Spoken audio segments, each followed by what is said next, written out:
Good light and light pollution. A new telescope comes to the actual astronomy gang, and this is all on episode 504 of the Actual Astronomy Podcast. I'm Chris, and joining me is Shane. We are amateur astronomers who love looking up at the night sky, and this podcast is for anyone who enjoys going out under the stars. I seem to have lost the ability to speak this morning, Shane. Yeah, it happens. I think I'm fighting a bit of a cold. It's sort of been going on, but I drove out of the city. I took a couple hours off on Wednesday afternoon to go to my place where the observatory is, and I thought it was smoke, but it was not. It was very fine grain dust stretching for the entire horizon. And I don't know if this has been a cold that I've had or just simply that. It's been a very mild cold if it's a cold, but I kind of think it's more related to all this dust that's in the air, but it's kind of making my voice just a little bit rough this morning. Mm. Yeah, that time of the year when allergies start to kick up around here with all of the agriculture. Yeah, I kind of feel like I've never seen it quite like this before. I'm not really sure why it's so particularly dusty this year. It has been dry. They said we only got a third of our typical precipitation in September, and it was our hottest September on record here. Yeah, it was quite warm. So, lovely weather for doing astronomy for those who weren't laid up. Any new astronomy gear inbound or recently arrived at your place, Shane? Nothing to report. Yeah, I know a little while ago I talked about that Vamo Traveler, or I think it's Vamo. Yeah, Vamo Yeah. Traveler mount. Uh, but haven't pulled the trigger on that yet. Not 100% sure I will. I'm kind of going back and forth. Like, the reason I'm considering that mount is, it's light, it's great for travel, but it's also compatible with the Nexus digital setting circles system. So I can put Mm, encoders on that mount, use my Nexus computer on it, take it anywhere, and it works like a charm. Um, the other thing I'm considering is those plate solver finders that kind of do the same thing as oh, digital setting yeah. circles. The Yeah, unique yeah, thing with them is you just put it on basically any telescope, yeah. and then it guides you, like it's a kind of a push to system, but it guides you to the object that you desire. Mm, So I kind of like the versatility of that. I don't like the weight that it adds to the telescope. I mm. don't like the size of the catalog, or I shouldn't say that because it's quite large. Like I think it's the ones I was looking at were around 20, 25,000 objects. But Yeah, like but the you'll blow through Nexus, that in a couple months. well, yeah, exactly. It's but the Nexus has like, I don't know, like 4 or 5 million objects, and not Mm, that I would ever get through any of those like lists, but the Nexus has, I think, just about anything you could mm, ever want to find in mm-hmm, there. So mm-hmm. I'm kind of going back and forth. I'll make a decision sometime over winter here, I would imagine, and get one of those on order at least. So, but other than Yeah, that, nothing on my horizon. and that Vamo Traveler, I don't care for the name of it. It sounds like by the makers of Slap Chop and the Sham Wow. Yeah. Get Vince off for doing a bit for them. Yeah, it kind of does. It's a weird name, but I've read lots of reviews on that mount, and Mm, people really seem to enjoy it. It seems like a very stable platform, and its ratio of kind of its weight compared to its capacity that it can haul is hmm. outstanding. So Yeah. I would love to get one, and I've tried a few times to find one locally, because you know how we, or at least how I like to operate, usually buy Oh, used. buy used. So Yeah. Everybody buy used first. Don't go buy new gear. yeah, but it's I'd say it's a little bit more of a rarer mount, at least over here in North America, because there's based somewhere in Europe, I believe, the makers of that mount, Mm. and as such, you just don't see too many of those around here. Yeah, and I think we've been connected to quite a few people to have on as guests, and one of those people is producing the Pi Finder, which is one of those plate solving Mm, devices, and mhm. and perhaps as we get into the cold weather, we'll start reaching out to some of these folks to have on. But yeah, it takes a little bit. like of coordinating on our part and actually lining the people up and it's nice to have a few shows back in the can, as we like to say, before we start bringing like new guests on, and that when if it has to be like the next show that goes live and something goes wrong with the recording or something comes up for folks and we're all volunteers here that we wouldn't get a show off. So we have to kind of balance that out a little bit. But maybe, in the coming months we can have one of those folks on would be cool. Yeah, yeah, that's a great suggestion. Maybe I'll wait. Maybe that conversation will sway me. Yeah. Yeah, I don't know if you were finished there or not, but Yeah, yeah, go ahead. yeah, I got the batter click lock well, I shouldn't say that. I had a batter click lock for my Takahashi, and primarily I've used it on my Takahashi FS 60, my 60 millimeter. Mm-hmm. And those are fantastic little telescopes. And it doesn't always get used, particularly when I'm using the 7-inch. I don't typically use the 7-inch and the FS60 at the same time. I've never done that. Yeah, makes sense.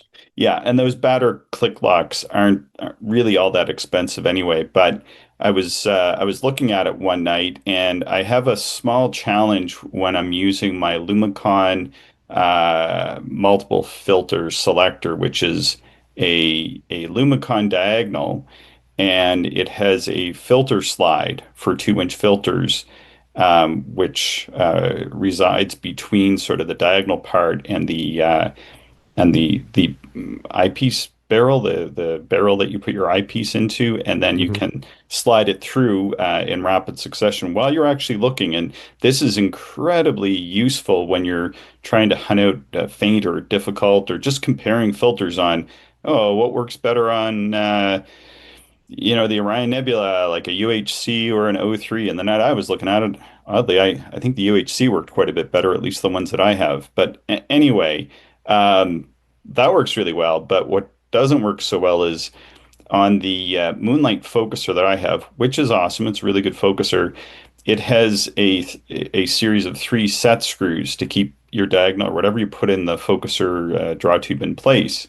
And the way that the filter selector works is it has like a hub, and that hub tends to connect with one of those set screws, so that you kind of have to put it in one spot or another, and the angle, well, it's just not a very good angle. So I was trying to figure out what to do. I even ended up buying another one that was angled slightly differently, and it's slightly better, but they can't really change the orientation of those set screws too much. So anyway. I wrote Moonlight, and they made me a little adapter to screw into the end of my focuser, and then my batter click lock will thread onto that, or it does thread onto that, and then I can put my multiple filter selector. And there's no set screws on the batter. There's just one little nub that sticks out for changing the tightness and the looseness of it. And anyhow, I'm pretty excited to give that a whirl, because I think that will make it a much smoother operation for using the multiple filter selector. Hmm. Yeah, that sounds awesome. And those click locks are just, we've talked about it Yeah. quite a bit, but they're just so nice to use, and definitely a good item to add if you can. Yeah, for me, even without the multiple filter selector on, just when I'm observing in general, I do like to change the position of the eyepiece a fair bit, simply because when I go from observing an object of, overhead, like high declination, somewhere up towards the zenith, the eyepiece, is best to be coming out. More like at the traditional 90 degrees or whatever. But then when I am observing something near the horizon and the telescope's up almost 6 feet, I have that eyepiece pointed out almost horizontal. So I do have to change it a little bit, not switching between every object, but certainly, depending on the three sort of main altitudes. That I might be observing at in the course of an evening. And inevitably, I don't screw it in like I don't thread in one of the set screws well enough and it does end up shifting. And I have a lot of heavy eyepieces, so I'm really hoping this kind of gets me over the edge on that. Yeah, yeah. No, I think I'm sure you'll be happy with that. Hopefully it works as planned. Yeah, that's my hope, Mhm. though nothing ever seems to. Yeah, well, you sometimes you just have to go down the path and react to unknowns along the way, and hopefully there's not too many of those. Yeah, yeah, and my builder was out. He was putting just a couple new windows in our old cabin. Not to bore people too much with cabin stories, but the two windows that the cabin has quite a few windows, and some of them were upcycled, I think, from a business of some sort. They're really good windows, and then some of them are fairly good windows that they had replaced, I guess, over the years. And then they had left two of the original windows, from whenever the cabin was built, nearly 100 years ago or whatever it was. It's more than 75 years ago anyway. And and those window panes, of which they were like single glazed, were very very fragile. I'll put it that way. There wasn't much to them. So, in fact, I was kind of surprised they were still around because it wouldn't take much if a bird flew into them. I'm sure the bird would just come right through unscathed. Hmm. So, but that never happened, obviously, because they were still there. So we had those replaced with proper windows this week. But yeah, it's a little bit of a construction zone out there. So I'm recording back on my good audio equipment today, at least, and then probably more and more as the autumn goes on. Hmm. Yeah. And then also inbound, I did order a new dovetail clamp for my AZ EQ6, which I think Mike is pretty happy about. Okay. And I think we mentioned that Mike was able to pick up a used AZEQ6 for $50. I think we mentioned that in. Yeah, yeah. It's an unbelievable price. Good for him. Yeah, and the reason why the person was selling it so affordably is that they were complaining that the clutches stick on it, and I think the clutches just, I mean, depending on your expectation level, they were harder to move than I thought they would be, and they tend to stick a little bit more than I thought they would. So I think it's just the design. I think that's if people go back, they'll listen to me trying to wrangle the mount and get it working the way that I want it. And that was one of the things that I discovered is that those clutches tend to be a bit tough to move, and just the design of it is it really.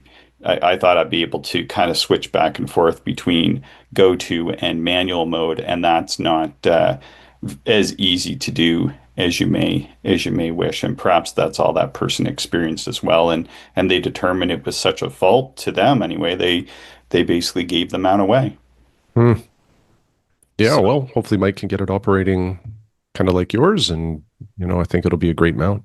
yeah, so he came out and his wife came out too. She's a bit of an astronomy astrophotographer, and kind of I walked them all through what I'd done and what I would recommend doing with it. There's quite a few things that I think. I mean, depending on the scope that you're putting on, if you're just putting reasonably small telescopes or telescopes that aren't 6 feet long and weigh 50 pounds like I'm doing, you can kind of get away with a little bit more. But if you are going to put big instruments on, like a big Schmidt Cassegrain or a big refractor or something like that, then I think you want to do a few things such as. Well, one is to replace the clamps that come with it. The dovetail clamps that come with it are adequate for smaller scopes with Vixen rails, but if you have anything that requires like a Losmedy or D-type rail, you really need to replace. Well, you do absolutely need to replace those clamps with ones that can take the D style. And when you do that, it's also recommended to replace the grub screws that lock those clamps in place. And the ones that come with that mount are like a steel or an iron or something. And mine, had come loose a couple times. And even the stainless steel ones I replaced them with when I did tighten them down the last time, they did move just a little bit. It's a part that kind of gets jiggled around quite a bit as you're using the instrument, but less so than the original ones, and that's just going to give you quite a bit more peace of mind. So I have the ADM clamps already, but when I ordered my ADM clamp, the primary one for the big scope, I had requested a single D style clamp for a variety of reasons. One is that it's easier to put a locking nut so that your scope, if for whatever reason the clamp gets loose and the scope starts to move, it will at least catch it a little bit and not come sliding out. Anyhow, that that can't happen if you have the V channel in it. But the one that I end up getting, the one that the guy sent me, was the dual one with the V channel. So there's nothing really to prevent the scope from doing that. I don't think it's really that big a deal, but the other thing is that the scope sits out about another quarter inch, and it adds about another 3 or 4 ounces to the to the that side of the package. So I've decided just to kind of go to a D style only clamp for that side. But Mike's going to make out like a bandit because then he can have one of my DV clamps for his instruments, and shouldn't matter as much for the setup that he's going with, which is pretty exciting because sounds like he's bought quite the instrument. We'll have to have him on once he gets it running. But yeah, what did you think of the instrument, Shane? Maybe you can say what it is. Yeah, so he has a Celestron C11 Cassegrain that just arrived, I think, this past week or so, Mm, and I'm very excited to look through it. I've looked through an 11-inch a few times, but it's been a while. But like some of my best views of Jupiter and the Dumbbell Nebula and a number of other Messiers were one night at the Saskatchewan Summer Star Party, looking through a C11. mm. Like it's just a beautiful sort of blend of aperture but portability. It's a wonderful scope. Yeah, and I was really excited that he bought it. Actually, I kind of turned him on to the instrument because then I had even thought about getting it because my original plan was to get an 11-inch C11 for the observatory used, the C11 XLT, and to wait it out and find one with a pretty good focuser, like a Moonlight focuser, which this one has. And Mark Radici has one. I know a few other people that have them, and they were perfectly with the AZEQ6 mount. Mhm. And so when I saw this one, I sent it to Mike and I said, something like, "You should buy this telescope because I really want to buy it and I shouldn't." So he ended up getting it, and yeah, it's going to be pretty cool to see. Um, I had ended up buying the 7-inch refractor, which I've determined works pretty close to about a 10-inch as far as light grasp goes. Not resolution, but the actual light that seems to enter the eye seems about equivalent to a 10-inch telescope to my eye anyway. And I'm pretty excited to see the difference, if any, between those instruments once he kind of gets it running. hmm Yeah, yeah. That will be a neat comparison. Is he planning on kind of making this a portable thing or more of a backyard thing? I think he'll make it somewhat portable, I would imagine. I mean it is kind of sort of like throw a tripod and then the mount in and then slap that together and then put your counterweight on and then put that scope on and you're off to the races. That's hmm it. So yeah, it's a pretty good deal. And it really, in some respects, no more to set up than a Dobsonian, and certainly the difference between an 11-inch Schmidt Cassegrain like this and a 12-inch Dobsonian isn't a huge difference. But I think he got such a great deal on that mount and the telescope together. Like I think that package together, looking it up, runs well. well above $6,000 Canadian, and Mm. he's into it for less than 2 grand. So maybe he doesn't want us putting that out there, but it's a good deal. And that's why we tell people to go buy used gear. That's what we all do. And with those coatings, those XLT coatings, Shane, they're fantastic. Hmm.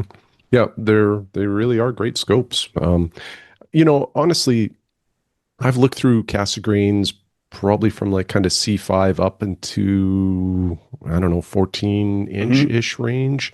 They're all great. I've never looked Yeah. through a bad one. Like a lot of views through the C5 actually really stand out for me because every time I look through one of those, I always think there's no way this is only 5 inches. Like they just seem to do so well. Yeah. Exactly. Exactly. They do really well. Yeah, the only things that someone needs to watch out for a little bit is the mirror shift, but that's why I would be focused like Mike was on getting one with an add-on focuser. It has the Moonlight Hmm. focuser, same focuser. Basically, it's a slightly smaller version of the focuser my 7-inch refractor has, and they're excellent, work really good in cold weather. I know I've used mine down to minus 22, I think. Totally fine. I would not use my telescope mount down any colder than that because I think things can get pretty fragile in those sub minus 20 conditions. So that's a good setup. And then the other thing I'm curious about is the cool down. That's something you and I have debated on this podcast in the past Hmm. as a question mark. We don't really know. We haven't really experimented with that so much. Yeah, yeah, exactly. You can get you can get those Casagreen cooling, I don't know what they even call them, but it's basically a tube that goes in to the focuser, like where you Mm, put your eyepiece, and then it blows air in, or maybe it sucks air out. I can't remember how they operate. I think it blows air in to try to speed up that cooling process. yeah, a And Limax cooler, I think it's is called. that what I it is? think. Yeah, yeah, I could be wrong. Now that I say it, I'm like, I could be wrong. yeah. So I know those are available, and I think there's even filters maybe on them so that it's not blowing dust into Yes. the Yeah. OTA. Yeah, Yeah. yeah. And then as well, I see people wrapping them in Reflectix, which I have Mm, scads of hmm. out at the cabin. So that's another technique people use. And then, I mean, it all depends. Like, a lot of the time, if you're just going to be looking at galaxies with that 2-ish millimeter, exit pupils. So Mike has the one of the older generation Nagler 20s. Um, well, you're up around like 80 power or so. Well, yeah, like tube currents or seeing conditions can impact that, but less so than if you're trying to run like 400 power on a planet. So sometimes in practical use, it's just not really that much of a concern, depending on what you're going for in a night. And Mike does like his galaxies, so I see the impacts of that being somewhat limited anyway. Hmm. I think it's just a great scope. And like I said, I was on the track to getting one anyway. So then this is great for me because that extinguishes that want or need, I suppose. But yeah, what else? I feel like I had something else inbound, but it's all just small little things like adapters and stuff like that. At this stage. I kind of want to get a new filter or something like that. But I'm still pretty challenged by this bright light that was on at least the Saturday before last. I haven't been out there any night since, as I was mentioning, having some construction done there too. So so I haven't been witness to it. But to recap a little bit, Mike came out last Saturday and we were hanging out waiting for the sky to clear when a new sun appeared. Yeah, yeah, like an exceptionally bright light. You sent photos of it, and it's really shocking. Like we did talk about it, but there's a number of other sort of benign yard lights that you can see, and they're all of kind of an average or similar brightness. And then there's this light that is like exponentially brighter than anything else around it combined, probably, and Oh, kind yeah. of shoots across the lake towards where your observatory is, and it was creating like Mike took a photo that like you could see the shadow it was casting Yeah. of his body right against the side of your observatory. It was really, really bright. Yeah, which would make it, I believe, brighter than the full moon-ish. I mean, the full moon is different because it's an extended object and it's a naturally occurring thing, and birds use it during the migratory time and such. This is not that. It's like very stark and focused, and and so anyway, yeah, as we were hanging out. It wasn't on at dusk, but just as it got dark, it went on, and it's pretty far away. Like it's shocking. I actually didn't know such a thing existed. Even having seen lots of bright lights, and even the odd neighbor down the road with a light that's too bright that fortunately people tend to stop using. This one was just at a completely different magnitude. Hundreds of times brighter, I would say, than the brightest yard light I've ever seen. Such that the sky was illuminated in a huge round plume around it, and it shows up in the photo I took. But it's hard to believe that that was visible to the eye, just simply because with any kind of moisture, insect, little bit of dust, it just like created like it looked like a fog around it, because it was just that bright. Just kind of how like the setting sun might have that around it. That's the way this light appeared, and you could see color on the other side of the lake. And in fact, we could even see some color on our side. And this thing was about 2 kilometers away, actually just over 2 kilometers, 2.1, right to my property line. And it's just shocking that just anybody could go out and buy such a light. So we recorded last week, and then what I did after the recording is I went up and I was able to generally located with my binoculars. And this really is a kind of worst case scenario for an amateur astronomer. I'll put it that way. I mean, it really is. And to be frank, beyond that, and I'll get into that as I exercise these demons. Shane, I appreciate you kind of humoring me in this, but this is a really big problem for me. Well, yeah, like you've made a big investment, to make a dark sky observatory. And all it takes is one bright light like this to really compromise the sky. Oh, So yeah, like this is a thing, and you know, I, I really hope there's a good resolution to this because not only like does it affect like your or our ability to enjoy the night sky out there, there's probably others that like to enjoy the night sky, and it has all kinds of effects on nature too. Like there's nothing really positive that comes from a light that bright that's just casting light everywhere. yeah. And I mean, it's beyond like, it's really beyond reason. Hmm. Is what it boils down to. I'm not talking about my neighbor who does woodworking, and then sometimes he's working later into the evenings in autumn and has his light on for an extra hour or so, and then light goes off, and he's only 50 or 100 meters away or whatever. There's somebody down the road that has a light on, and they were having car trouble one year, and they were working on their car in the evening. Well, okay, and then kind of when they were done working on it, they turned it off. But I mean, to be honest, those lights, hop in the observatory, shut the door, and it's not like your sky isn't the best, but it's not, as much of a problem. And certainly it would be great if people did shield those lights too. But, I'm not living in that sort of idealized world. I get it, right? And people do what they do. It's part of living in a community. This is not that. This is just like such a completely different level. It's not funny at all. Like when that light switched on, like the whole sky just kind of looked like it fogged up. Um, and anybody, who goes out and enjoys nature, anything, like a lot of people like to sit around the fire and kind of look at the stars a bit. Like I have neighbors that like do that. They're not really into astronomy, but they like to kick back and look at the stars. Lots of people do.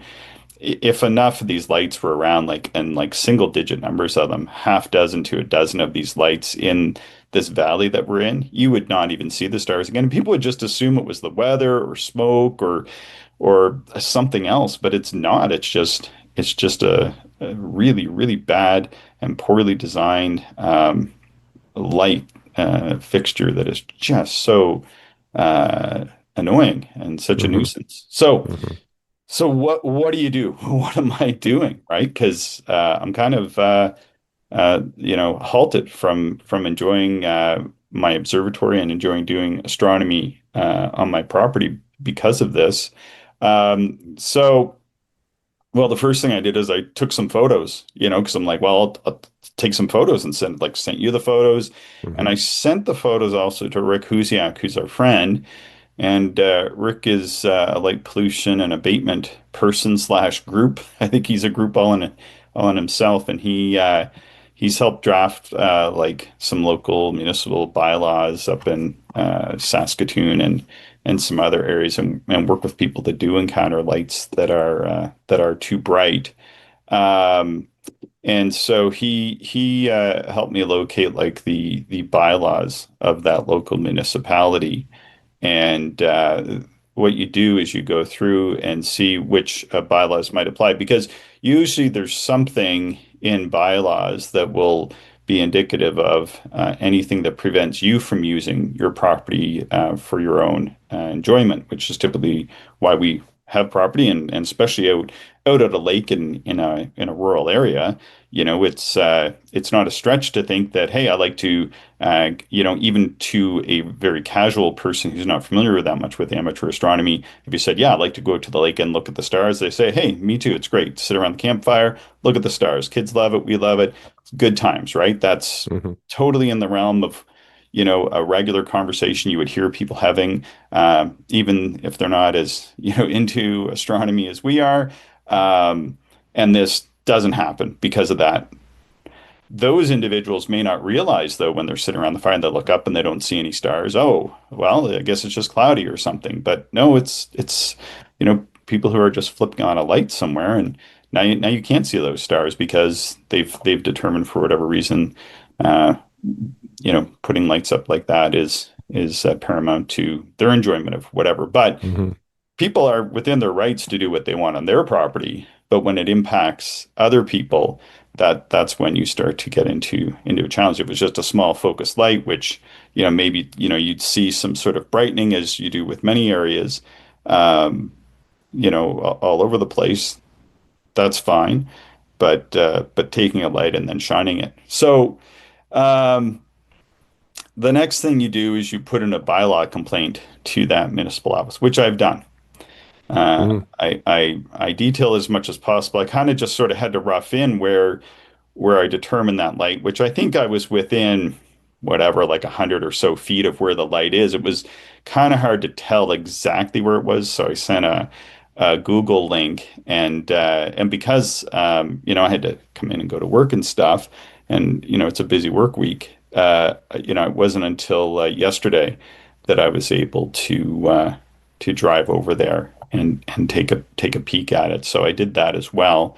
And then I'm with the help of Rick writing a letter to the municipality, and we'll be in touch with them as well to see if I have to go to a council meeting or something to raise this. And I'll tell you, the really unfortunate part is I used to go over and volunteer with that community and do astronomy outreach because a friend of mine Hmm. lived over there. I think he may even still live over there. It's just we've kind of lost touch over the years. But I actually know two people who live in that community, because I used to go over there and do astronomy in a park, and we would show the stars to anybody who wanted for free, just for their enjoyment. We just like doing that kind of work, Shane, as people listen to the podcast know.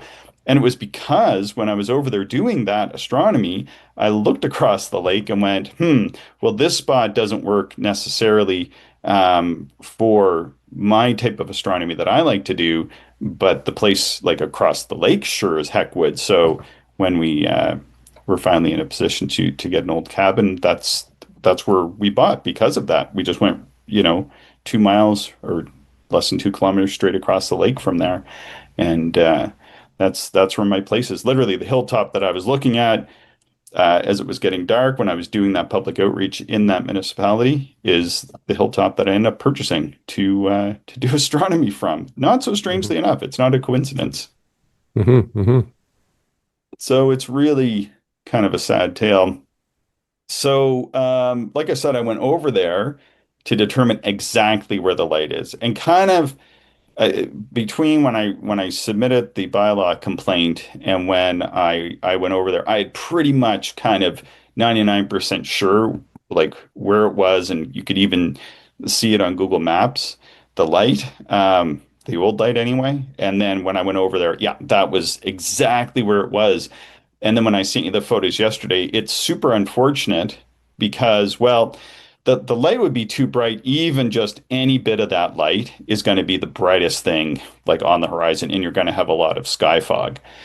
But it's pointed right at me. If it was just pointed straight across the lake due north, then that'd be one thing. But it's not. It's pointed to the northeast, which is where my place is. Hmm. Hmm. So It's it's directly pointed at me. yeah, it couldn't be any worse, really. Yeah, it really really couldn't. And I don't know if it was just simply so bright. Maybe they they've tilted it up at this crazy angle simply because it's so bright. Like I couldn't imagine being underneath this thing. Like even it's pointed at such a steep angle, I guess, like across the lake that like it just beams across the lake. I don't even think like it's sort of directly putting light onto their property. Hardly. It's just beaming it onto the lake, and I mean it is so bright and it's hitting all the particles in the air that it just creates like this huge glow of light around it, which certainly would just light up their property enough. But yeah, it's not even that big. I'm gonna say max 12 by 16 inches. So 12 by 16, you can kind of look at that and say, wow, that's just like a foot by a foot and a quarter and 2.1 kilometers away or 2 kilometers away almost exactly, and which is just over like a mile and something. Holy smokes. Like that is really kind of scary that you could buy a replacement light fixture that is like that. And this is a migratory route for birds and everything. So Hmm.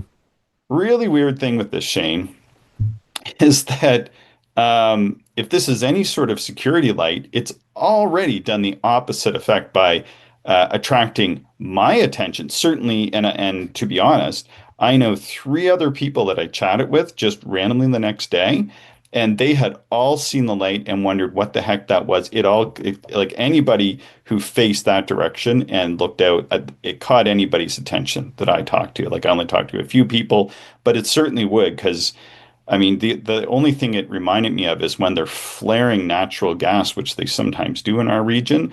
It was on that level where it's so bright and it's lighting up the sky so much, and just even as the sort of lake shimmered and the reflection kind of skimmed off the lake, that would create different fluctuations in the illumination of like the whole atmosphere, just like a giant flame does when they're doing that kind of work. But yeah, I mean, I went over there and yeah, so now I'm over there in that community walking around trying to sort something out. For me, I'm an amateur astronomer and have no nefarious interests, but considering how bright and far that light goes, somebody out there might say, "Hey, what is that?" There's something there. Maybe there's construction material, maybe there's something, fancy, and there's bad actors out there, that would take it would take their attention for sure. Yeah, yeah, definitely. And with winter coming our way here, once the valley is full of snow, if that light is on, like my gosh, the snow itself makes the nights brighter because it just reflects any light. And when you add that thing into the picture, wow, it's going to be bright. I can't even begin to imagine. I mean, Rick thinks that there probably would be enough energy in that to actually melt the snow some. Holy smokes, yeah. Yeah. So, and I don't know what, And I grew up on the ocean and certainly even lived near a container pier for a while that had some pretty big lights. This thing is way brighter than any of those. So I don't even know what the impact would be shining a light onto a lake like that. And I imagine like there's a lot of rules and regs that a container pier has to abide by. But now, such lights are just available to a person who wishes to have them and then point them at a navigable body of water.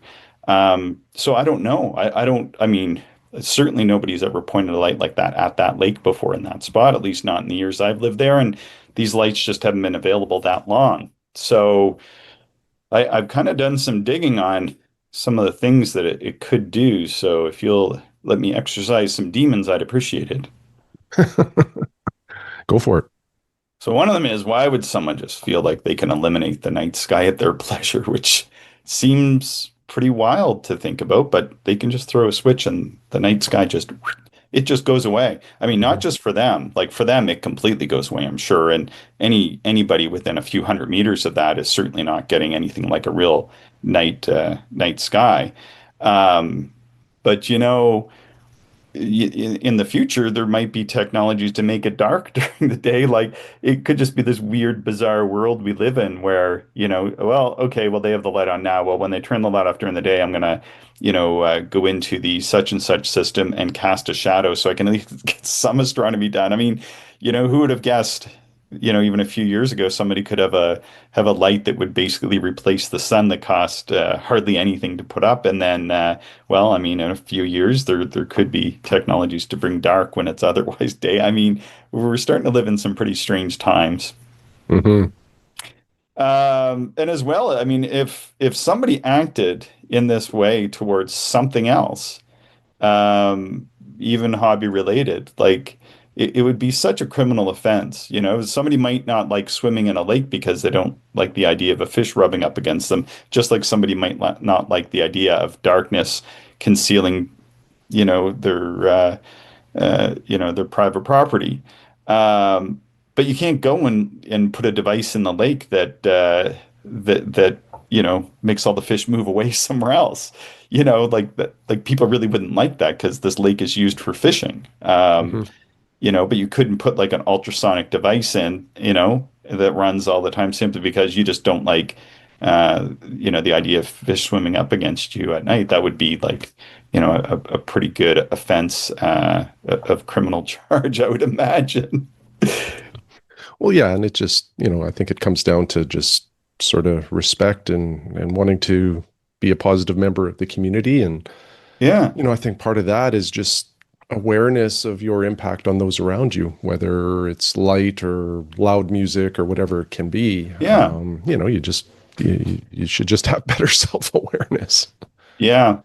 And one of the other really weird things is that these sort of lights have been directly linked to cancers. Hmm. It's not like hyperbole or anything, but really unfortunate. And this is really not known. It's not well known. Like I won't get into it, but um, like I do know somebody who did put a light on a dock somewhere, and their next door neighbor is a health researcher, and they were just totally fine with that light being on. And I was thinking, they don't know that that is impacting them and their families in this hugely negative way. They were like, "Oh no, it's fine," and I'm like, "They don't know. They're like a professional health researcher at a major university, and they don't know that that could impact people, um, in such a way, which is truly atrocious." Yeah, and let's see.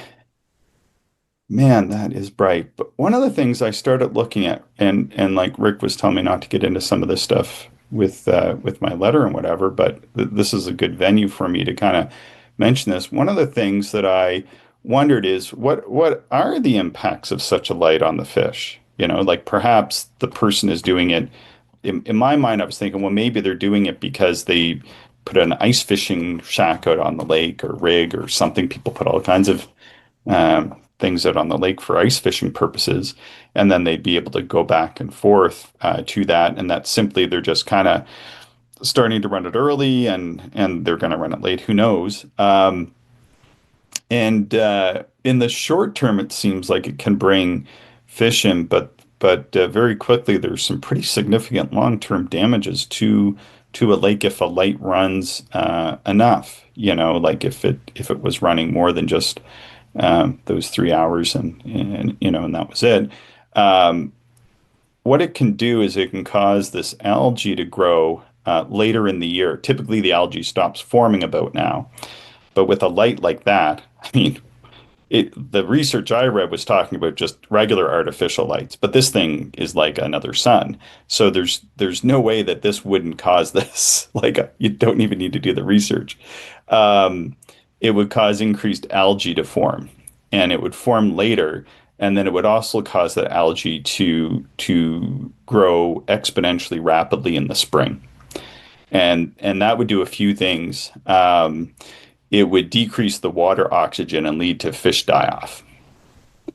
So if they're doing it for any reason related to fishing, they should not do this. This is Hmm. gonna, this could and probably will have catastrophic consequences for the fish in this lake.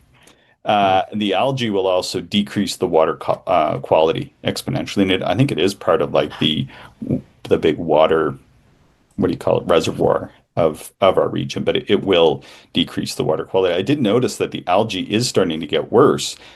I actually, again, here had no idea. There are some more lights going up. It's not really like as impactful this light, but it could even be enough based on the reading that I did that the increased algae growth that we're seeing has nothing to do with anything else except for these increased lights. And I do know that they had a very similar light down um, towards another beach earlier in the year, which didn't run very much. But I did notice that that's where a lot more algae had formed up. And I didn't even correlate those two things. I had no idea that this could be a thing. Um, but yeah, and it could incidentally. This is the type of algae which inhibits ice growth, regardless of the temperature, and it creates weak ice and soft spots. And with people wanting to go out on the ice, it could lead to accidents on the ice and people going through. And I do notice that that is one thing that they have struggled with in recent years, even in cold winters, sort of head scratching on why the ice is so thin and soft in places. And it turns out that with these lights and wherever they're pointed, you could have an increase in the algae growth. And if people are out there on the ice and putting a lot of light on the lake, that even during times of otherwise cold or freeze up, you could be having algae growth stimulated. That could be why they're having soft spots on the ice. What I'll do as I extend into this endeavor is actually reach out to individuals I know that work in the scientific community on that side of things to see. I mean, that would be something to study. People may be putting lights out on the lake for ice fishing purposes, not realizing that, when they lose their truck through the ice, much earlier in spring thaw than anybody thought would be possible, that it could be the lights that they brought onto the lake or that are being used on the lake that are actually leading to those accidents. Hmm. Yeah, yeah. Interesting. Pretty crazy. And then as well, it's a migratory path. And you can see like birds just flying around, like what is going on? Because there's Mhm. like a whole other sun in the sky, and birds use the stars to navigate. And it's not clear. The birds are in their roosts. We know it's going to clear off. Maybe the birds do too. And just as they're starting to stir and start their migration that evening, wham, this light comes on and starts disrupting that behavior, at least on that night. Certainly, that's not good. But if it runs much more beyond that, you know, um, in the future, then that will impact the migratory path. And looking it up, looked up to see the exact impact would be on this particular lake. Um, and it's a species at risk lake, including the whooping crane, piping plover, Other listed birds include the Ferruginous hawk, loggerhead shrike, and Caspian tern, which I'm familiar with some of those, but I'm not really an ornithologist or anything. But basically, this is a lake that's important for other species at risk, and a staging and breeding ground for migratory birds, of which we're in migration season, and certainly throwing a light up like that, well, I mean, it's going to impact those migrations whenever it's on. Yeah, lots of impact. Yeah. So so anyway, that's where we're at. It's sort of a bit of a sad tale because um yeah, I mean, sort of at somebody's pleasure, they can now eliminate the night sky for that area, and it's kind of weird in a way that I mean that light kind of could have been anywhere. Certainly, if it was anywhere else, I would have noticed for sure. But it's um, almost as close as it could be, where it could be pointed at me, other than literally, on my property. It's hugely impactful to do an astronomy there. So we're gonna have to see Mhm. what we can work out. But I'm kind of hoping that that municipality, maybe somewhere in the deep recesses of someone's mind, remembers that actually went over there a whole pile of times and did talks and events and stuff and did it just for fun. And they take I don't want to say pity on me or whatever, but at least hear my complaint, and perhaps will take enough action to mitigate this kind of horrendous light. Yeah, well, keep us posted. Yeah, Hopefully it can get dealt with and, a good conclusion or outcome yeah. would be Well, just at least shielded and turn it down. You just don't yeah. need it that bright and you don't need it to encroach that much. Yeah, and I guess that's the other thing. Without seeing it, it's really hard, even for you, Shane, to understand what it's like because even though it's not pointed directly down, it's pointed out enough, and enough of the light is hitting the lake that even without it pointed directly at us, it has so much reflectivity off of the lake. It is essentially just like sunset. Hmm. Um, and that is like if you look at the photo and then you look at the reflection in the lake, that is like the equivalent of our entire city glow coming off of the lake. So even at indirect exposure, would reduce the night sky, and you wouldn't be able to observe up there even with it pointed down at the lake itself, which I'm guessing is their goal in this for whatever reason. I don't know, or like you said, pointing it down right on their property with snow and that would just, I mean, it would just ricochet the light off so much. It would just, it would be just bizarre. Hmm. But anyway, but yeah, I'm guessing that it was simply perhaps that maybe it was just so bright that they couldn't direct it down or wouldn't want that because, like Rick said, it would, just evaporate and dry out anything that's in that immediate spot. So it's actually not pointed at any vegetation; it's pointed right at the lake. So anyway, Mm. Yeah, not good. no, no, no. All right, end of cry. We've got an email here from Jay. Do you want to take a quick read here, Shane? Yeah, just give me 2 seconds to get there. It says, "Hey, Chris and Shane, I want to make a shameless plug for my favorite star party that is coming up on the week of October 20th. It's the Fall Stoughton River Star Party, held near Scottsburg, Virginia, at Stoughton River State Park," and provides a link. Um, I've been to a handful of star parties over the years, from Okie Tex, way back when it was held on the shores of Lake Murray in Oklahoma, to the Cherry Springs Star Party in Pennsylvania a couple of years ago. And still, Stoughton River is my favorite.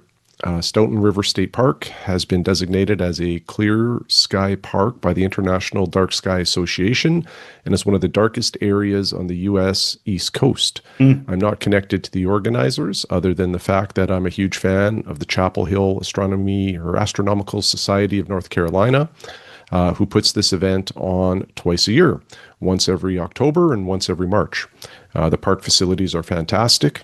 You can camp next to your gear and still be in walking distance to an almost all night cook to order indoor cafe, complete Mm, with red lighting, mm. has hot showers and a gift shop. Not to mention the nicest state park staff possible and upwards of a couple hundred of your closest amateur astronomer friends. It would be amazing for you guys to consider a visit to this star party sometime in the future. I think you'd have a great time, and I'm sure everyone there would love to meet you. I'm already planning and packing for my short drive north to Virginia on October 20th. My enthusiasm is driving my wife nuts. She'll be Mhm. glad to ship me out for a few days. Love the podcast. Please keep it up. Well, thanks, Jay. Appreciate that email. And I Yeah. was not aware of this star party. I tangentially was sort of like on the periphery. I think another listener had written about it. And I think that's where it caught my attention. And I think Jay's a pretty well-known amateur astronomer down in those circles. Either he's written before or his name was quite familiar to me. I think he was a bit of a TV host of some sort. Anyway, so I thought that was pretty cool. And yes, personally, yeah, I would love to go down to a bunch and more star parties. I really enjoy them. And don't get to nearly as many as I would like, especially living here where we have to travel some distance. I've really wanted to go to the Oregon Star Party as well, but when I looked into doing it last year, Shane, the logistics were a nightmare. Oh, really? Yeah, yeah. Well, it's tough to sometimes fly with the gear, get rentals, and if you're Mm, camping, because some of these star parties don't have a lot for, I don't know, like sort of more luxurious accommodations. And when I mm, say luxurious, I just mean like a roof over your head and a bed. yeah. So if you have to camp, yeah, the whole remote thing becomes a lot more challenging. Yeah, and I've done it before where I've gone to some star parties and flown in and gotten a vehicle and then just like gotten like a fairly inexpensive but quality enough tent and not like really taken any of my own gear apart from like a pair of binoculars. Mm. I've certainly done that a few times, just like here in Canada, but haven't done that in the States yet, although I really want to. But yeah, when I looked at going to Oregon. It was Man, the flight was like $1,000 each way. I was going to just drive over the border and get a flight down in the States, and then just I thought, oh well, that'll probably be the cheapest way to do it. And then it was like, no, that was not. It was cheapest to fly to Vancouver and then to rent a car and drive down, and then that just seems like a whole huge pile of logistical issues with a rental car and going over the border with it just really became too prohibitive to try and do. So my buddy Peter was going to drive out this year and pick me up. Our plans deteriorated, but he was going to drive out and pick me up, and then we would drive over to the Oregon Star Party. But maybe we can do that at some point in the future. But yeah, I'd love to get down and go to some of these. And then the Cherry Springs they was just getting started when I lived not that far away. I lived I think like a 2 hour drive from Cherry Springs Wow. for a while there. But yeah, maybe it was three, but no more than three. And yeah, so it's too bad. But yeah, I would love to, man. Virginia in October, that'd be beautiful. 36 degrees north latitude. I looked it up. I looked at the clear sky chart for it and everything. Looks like a Bortle. It's like a really good Bortle 3 or Bortle 2.5 or something. Oh, So wow. That's yeah, nice and dark. yeah, pretty good spot. Um, so yeah, I would have pronounced that Staunton, but we have a Stoughton here. Is that how it's spelled? I'd have to look. Yeah, I'm not too sure. Yeah, I think perhaps your pronunciation was correct. When you said it, I looked at it, I was like, maybe it is pronounced that way. Got an email here from Rob in the UK. Rob writes, hey, Chris and Shane, I have been listening to episode 492, How to Get Over Your Fear of the Dark. I think that was one of our most popular episodes, Shane. Yeah, we got a lot of feedback on that one. Yeah, clearly somebody across the lake from me is afraid of the dark. Where you talked about eye patches and bino viewing, fascinating as I always thought, or fascinating as always. I thought I would add my experience for what it's worth. I am an eye patch user, as I find squinting my left eye very tiring for more than a minute. I also found that commonly available eye patches are uncomfortable, often pressing against my eyeball. However, I found a brand that is cup-shaped, so it leaves the eyeball untouched while giving a good light seal. It changed my life, and I can heartily recommend it. Um, if you can find the right brand, but I don't see it. I think maybe he didn't put the brand in.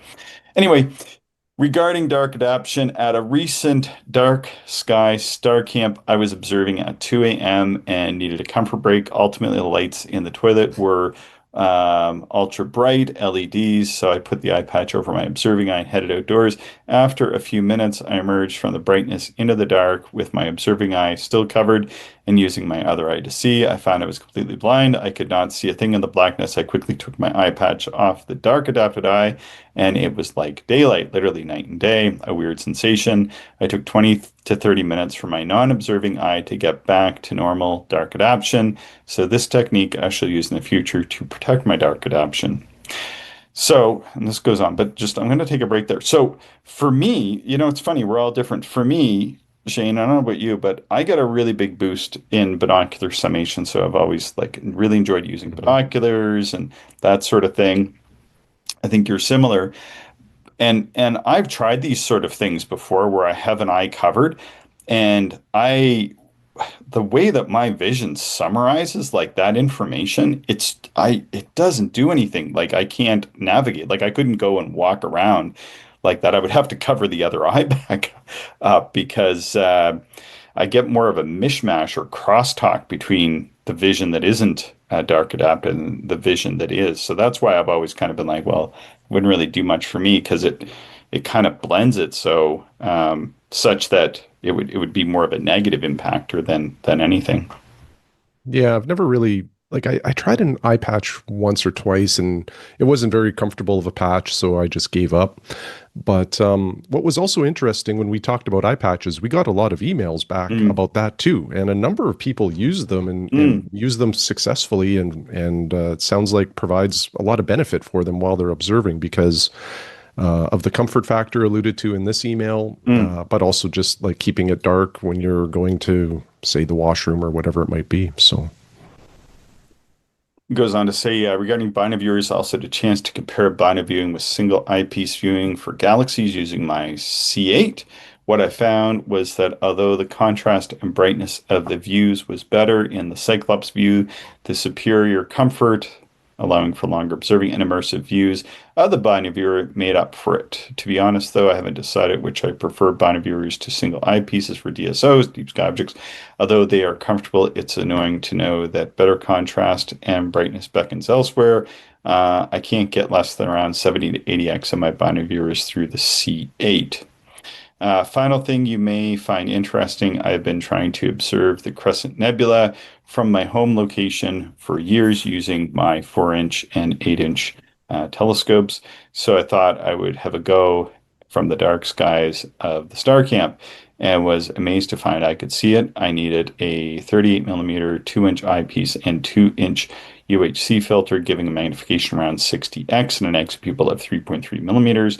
It was very tough, and perhaps a less experienced eye may not have spotted it, but the full extent of the crescent was definitely there. Just goes to show that dark skies are everything when it comes to seeing faint fuzzies. Anyway, hope you found this interesting. Keep up the great work, guys. Rob in Manningtree, UK. Yeah, interesting. It was kind of interesting. He mentioned more contrast in Cyclops mode. Mm, I don't know if it's just the comfort or what, but I find I get a little more contrast in Bino mode when I'm using it. The big loss with the Bino viewers is the brightness for sure. Like mm. that's noticeable, but interesting experience there. Yeah, thanks, Rob. Okay, anything else to add, Shane? Nope, that's it. All right, please subscribe, share the show with other stargazers you know, and send us your show ideas, observations, and questions to actualastronomy@gmail.com. Thank you everyone for listening, and we hope you enjoyed the show. If you are interested in more information, would like to contact us, or if you would like to support the podcast, check out our website, actualastronomy.com.